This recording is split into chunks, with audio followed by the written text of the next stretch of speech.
今天是9月11号，911，明天摩博会开幕啊！有人说了，你说错了，摩博会是9月13号开幕。我呢还是必须强调，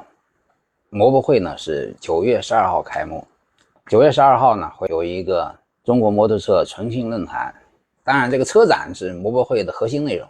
但是论坛也是摩博会的一部分。这个论坛的主题叫坚守与突破应该是切合我们摩托车行业现在的这种状态的。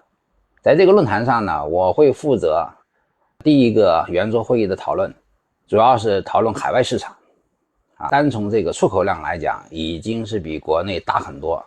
差不多是国内的1倍了，但是这个出口值还比较低。关键的是这个海外的市场的这个拓展过程中呢，还有很多的问题。在很多市场，我们中国制造呢其实是没有什么优势的这个和其他行业是很不一样的。也就是说，我们中国摩托车行业不论在国内还是在海外，面临的压力都是挺大的。虽然这么多年靠着坚持下来了，那么如何突破确实是个问题。所以我们趁这个摩博会这个平台呢，讨论一下这些问题这个论坛呢能说什么，能说到什么程度这个都不好讲